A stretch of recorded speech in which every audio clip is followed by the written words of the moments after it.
মই সৌৰভ গাৰ্গ বাংলাদেশত অব্যাহত আছে হিংসা আৰু তাত থকা সংখ্যালঘু লোকসকলৰ ওপৰত ইটোৰ পিছত সিটো আক্ৰমণ হৈ আছে বিশেষকৈ সংখ্যালঘু হিন্দুসকলৰ ওপৰত বাংলাদেশত আক্ৰমণ অব্যাহত আছে এবাৰ খবৰ আহিছে বাংলাদেশৰ 5টা হিন্দু পৰিয়ালৰ ঘৰত একাংশ দুষ্কৃতিকাৰীয়ে অগ্নিসংযোগ কৰিছে আৰু সেই 5টা পৰিয়ালৰ বাসগৃহ সম্পূৰ্ণভাৱে ভস্মীভূত হৈছে কথম্পিৰ প্ৰাণৰক্ষা পৰিছে কেবাটাও পৰিয়ালৰ নিখাৰ ভাগতেই চট্টগ্ৰাম জিলাত এই ভয়ংকৰ ঘটনা সংঘটিত হৈছে বাংলাদেশত হিন্দু বিৰোধী চক্ৰ যথেষ্ট শক্তিশালী হৈছে বিশেষকৈ তেওঁলোকে যিবোৰ মৌলবাদী শক্তি আছে যিবোৰ মৌলবাদী সমৰ্থকসকল আছে তেওঁলোকে বাংলাদেশত থকা সংখ্যালঘু হিন্দুসকল বৌদ্ধ ধৰ্মৰ লোকসকল বা অন্য যিবোৰ খ্ৰীষ্টিয়ান আছে তেওঁলোকৰ ওপৰত আক্ৰমণ অধিক ভয়ংকৰ কৰিছে আৰু বিশেষকৈ টাৰ্গেট হৈছে এবাৰ হিন্দু লোকসকল ইতিমধ্যে কৈছো দীপু চন্দ্ৰ দাস 18 ডিসেম্বৰ যেটো বেয়া খবৰ আহিছিল এজন 27 বছৰীয়া যুৱকক এটা কাপোৰৰ কাৰখানাৰ পৰা উলিয়াই আনিছিল আৰু একাংশ পাখাল লোকে উন্মাদ লোকে তেওঁৰ ওপৰত জপিয়াই পৰিছিল প্ৰথমতে লাঠিৰে কুবাই তেখেতক ৰাজপথত হত্যা কৰে আৰু পাছত এজোপা গছত তেখেতক বান্ধি তেখেতৰ মৃতদেহ জ্বলাই দিছিল এয়া বাংলাদেশত আছিল মৌলবাদীৰ বৰ্বৰতা হিন্দুৰ প্ৰতি তেওঁলোকৰ যি ঘৃণা আছে হেতু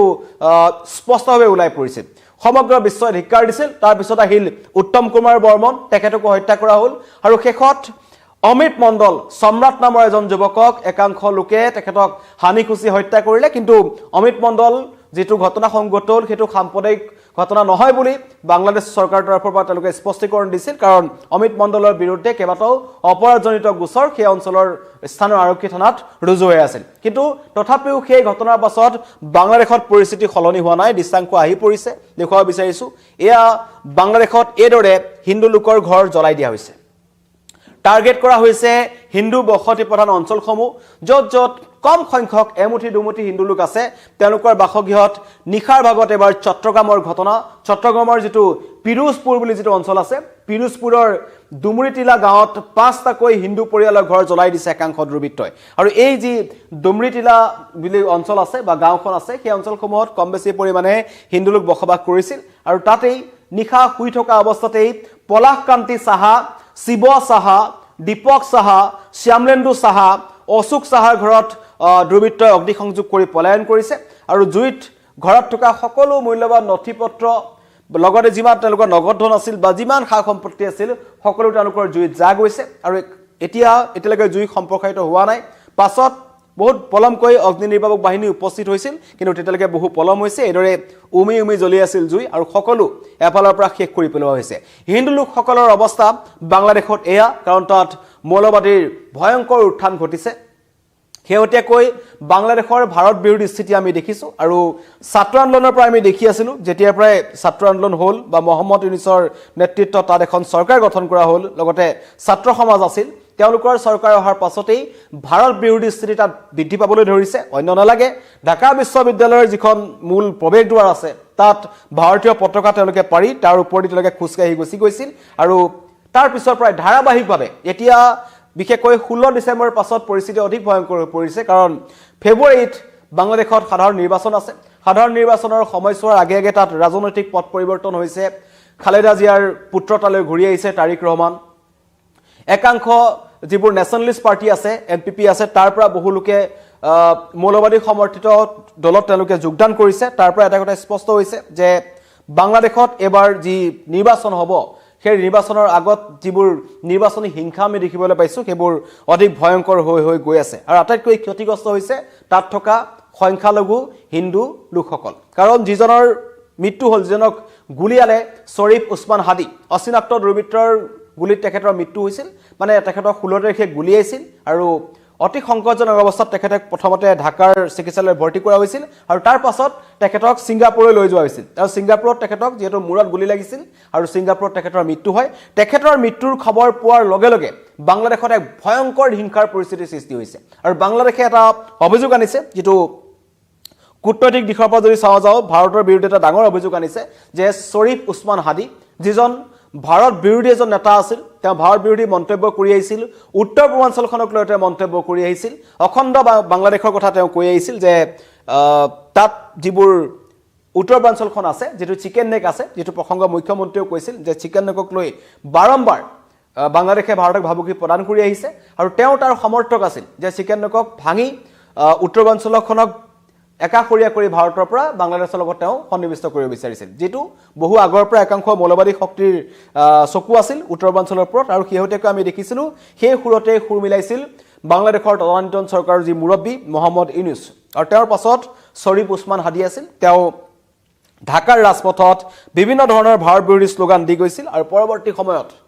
তেখেতৰ অচিনাক্ত আততাই গলে তেখেতৰ মৃত্যু হৈছে কিন্তু বাংলাদেশে অভিযোগ উত্থাপন কৰিছে যে সমগ্ৰ ঘটনাত ভাৰত জড়িত হৈ আছিল তেখেতৰ হত্যাকাৰী ভাৰতলৈ পলাই আহিব পাৰে এনেকুৱা ধৰণৰ আশংকা কৰিছিল কিন্তু সেয়া ভাৰত চৰকাৰে পুনচাতে নাকচ কৰিছে কোনো মানুহ নাই কিন্তু তাৰ পাছতো বাংলাদেশত হিন্দু লোকসকলৰ ওপৰত আক্ৰমণ হৈ আছে প্ৰথমতে মই কৈছো দীপু চন্দ্ৰ দাস কেৱল হিন্দু হোৱাৰ কাৰণে তেখেতক হত্যা কৰা হ'ল উত্তম কুমাৰ বৰ্মন কেৱল হিন্দু হোৱাৰ কাৰণে তেখেতক হত্যা কৰা হ'ল তাৰ পাছতো এজন ৰিক্সা চালকক বেয়াকৈ মাৰপিট কৰা হৈছিল ঢাকাৰ ৰাজপথত তেওঁৰ বিৰুদ্ধে অভিযোগ উত্থাপন কৰিছিল যে তেওঁ ভাৰতীয় চোৰাংচোৱা ভাৰতক তেওঁ বিভিন্ন ধৰণৰ খবৰ দিয়ে এনেকুৱা ধৰণৰ অভিযোগ উত্থাপন কৰি একাংশই মাৰপিট কৰিছে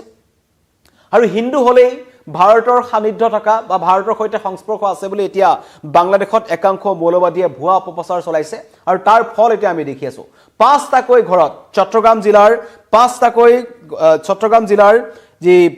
পিৰোজপুৰ অঞ্চল আছে পিৰোজপুৰৰ ডুমৰিটিলা গাঁৱত পাঁচটাকৈ হিন্দু পৰিয়ালৰ ঘৰত অগ্নিসংযোগ কৰা হ'ল আৰু নিখা শুই থকা অৱস্থাতে অগ্নিসংযোগ কৰা হৈছিল দুষ্কৃতিকাৰীয়ে ইমানলৈকে চিন্তা কৰিছিল যে অগ্নিকাণ্ডত যদি কোনো লোকৰ প্ৰাণ যায় তেন্তে যাব পাৰে কিন্তু সৌভাগ্যক্ৰমে তেওঁলোকৰ প্ৰাণ ৰক্ষা পৰিছে আৰু